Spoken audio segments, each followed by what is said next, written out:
Hello, everyone. This is Severe Thunderstorm Outlooks. I'm meteorologist Ted Keller. We basically look at severe storm possibilities of any note for the next, 8 days potentially, but certainly for the next 5 days, maybe six here, actually. We do have thunderstorm risks on the uptick. So we'll start with today, Wednesday. Three areas of marginal risk. This one out here in West Virginia and Pennsylvania, small area in the panhandle of Texas. And this is probably what we want to focus on mostly today. This level 2 out of 5 here in Montana. We'll take a closer look at that. And basically from Salt Lake City northward, Idaho Falls, Helena, Montana, all those areas in that slight risk.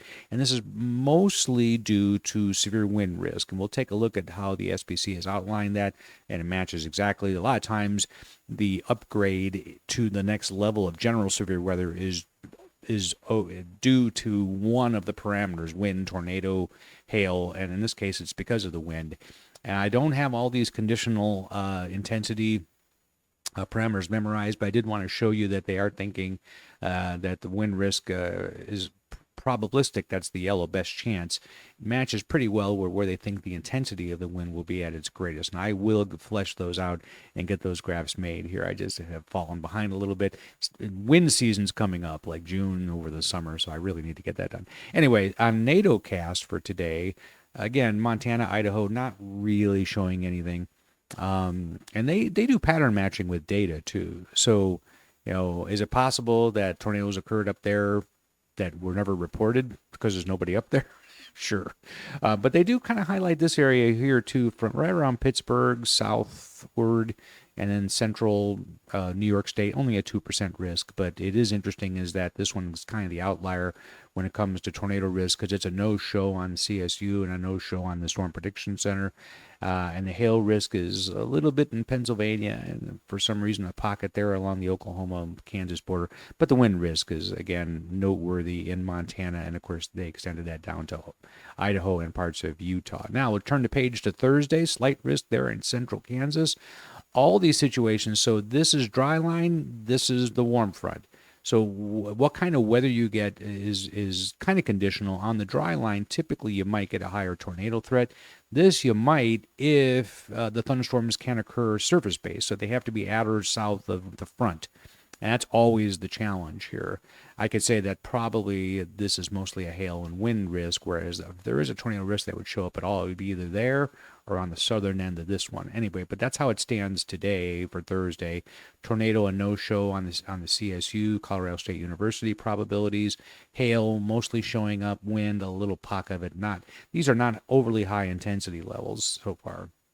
Now Friday, that same area kind of inches its way northeast barely. So the level 2 is Manhattan, Topeka, Lawrence, maybe down as far south as Emporia, Kansas City in that area, maybe St. Joe. And that's for Friday, level 2 out of 5. What's interesting about this is, again, there's a frontal boundary, a warm or stationary front, quasi-stationary front involved with this. So where you paint that on Friday makes a big difference, because I did want to show you StormNet's tornado risk for Friday, and it just puts it way up in Iowa. And this is 1 p.m. to 1 a.m., so it's a 12-hour risk area for Friday.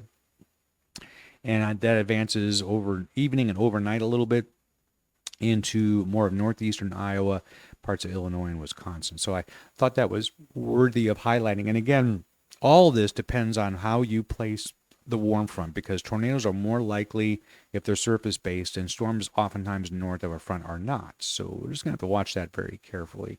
Now, there's nothing really showing up on CSU for tornadoes, except they do put the dot, such as it is, at least kind of close to where I was just showing you those threat areas were in Iowa. I wouldn't be surprised if that risk goes up a little bit. And then we have a general smattering of hail and wind. Now, we get into the weekend and Monday. This area here, this kind of kidney bean shaped area from Enid northward through the heart of Kansas, curving back into Iowa and parts of Nebraska and Missouri and Kansas City, St. Joe, all these towns here, Salina, Hayes, Wichita, Lincoln, Omaha, all in that risk area for Saturday. If we take a look at CSU's idea, so here's what you just looked at, and they paint a little bit more of an east-west picture to it, but that same curvature is kind of there. So you have dry line activity possible and warm quasi-stationary front activity. If we take a look at tornado risk on Saturday, it does highlight the more northern option for that. Northeastern Kansas, parts of southeastern Nebraska, Iowa, and Missouri.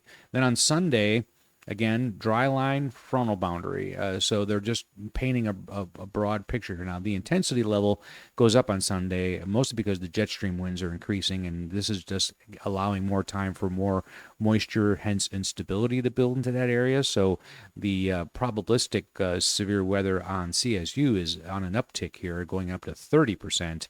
Now, SPC will issue 15 and 30% probabilities here. Right now, it's just that 30 I showed you. But there might be some room here from around Lincoln through Omaha to Des Moines to up that intensity level for day 5. But, of course, they're going to watch the data and make that decision. They only issue these forecasts once a day. So that's going to be tomorrow morning. Again, we have to wait for that. Tornado risk side of things for Sunday does put a bullseye right around Lincoln up to Omaha, so that's interesting, and another dry line bullseye there in the panhandle of Texas. Then on Monday, a real broad brush forecast at 15% probability has popped up now, all of Wisconsin straight down to Oklahoma. And you can see all the cities. Major cities would include Kansas City, Des Moines, Minneapolis, Milwaukee, Kansas City. Did I say that? Yeah, Oklahoma City, yeah. Wichita, those areas. And what's interesting is CSU is really quite excited about this. They have a 30% probability issued. Again, that's not it wouldn't be unheard of for the SPC to embed one of those in there eventually. They're going to wait and see. But look at the severe weather probability. It goes up to 45% in Wisconsin, with significant severe in that hatched area there. So that's looking pretty juicy for Monday. Now, the overall pattern yes, there could be tornadoes, especially if they're prefrontal, but this is a cold front with a wind event that looks very much like what this is going to happen on Monday, at least according to what we're looking at now. And then we'll just go ahead, May 13th through the 19th, we have the supercell composite. This is basically adding up every pixel for a week. So it kind of gives you a broad idea where the severe weather is. It's kind of a review of what I just showed you because it goes out 7 days. So it just emphasized those areas where the slight risks were showing up and where the more robust stuff is showing up this weekend, especially on Monday. That's not really showing up on here, by the way. But we'll see how that gets adjusted. It's a different model it's looking at. And then May 20 through the 26th, Texas to Oklahoma, Front Range, Rocky, Colorado setup. A little bit of a decrease, but a movement north on May 27th through June 2nd, and that is perfectly in line with severe weather climatology. Thanks for watching today's edition of Severe Thunderstorm Outlooks. This is published every day after the morning Storm Prediction Center update.